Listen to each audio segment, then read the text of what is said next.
கிராமப்புறங்களில் யாராவது ஒருத்தர் ஊரை விட்டு ஒதுக்கி வைக்கப்பட்டு ஒரு தீண்டாமை செயலில் அந்த செயலுக்கு உட்பட்டிருக்காங்க அப்படின்னா, யாராவது தீண்டாமைக்கு அந்த கிராமம் உட்படுத்துது அப்படின்னா, அது சம்பந்தமாக புகார் மனுக்கள் வந்தால் உடனடியாக அந்த காவல் நிலைய விசாரணை அலுவலர், அந்த பிசிஆர் வழக்கை விசாரிக்கக்கூடிய விசாரணை அலுவலர், பிசிஆர் அப்படின்னா the protection of civil rights 1955, the குடியியல் பாதுகாப்பு சட்டம் 1955 பிரிவு 3 மற்றும் 4 கீழ் வரக்கூடிய புகார் மனுக்களை அந்த விசாரணை அலுவலர், பிசிஆர் வழக்கை விசாரிக்கக்கூடிய விசாரணை அலுவலர் பாரதிய நகர சுரக்ஷா சங்கீதம் 2023 பிரிவு 194 உட்பிரிவு 3 படி உடனடியாக விசாரணை செய்யணும்.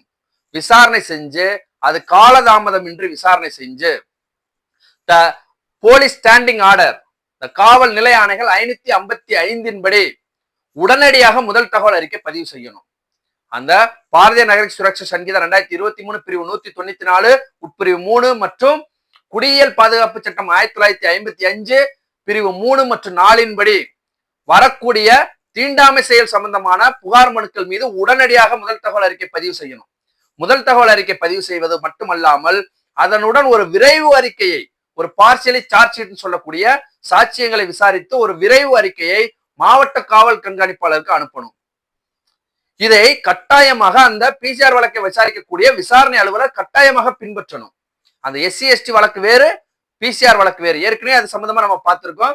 பிசிஆர் வழக்கு என்பது சக சாதிக்காரங்களே, சக மனிதர்கள், அவங்க கூட இருக்கிறவங்களவே ஊருக்கு நீ கட்டுப்படலன்னு சொல்லி ஒதுக்கி வைக்கிறது.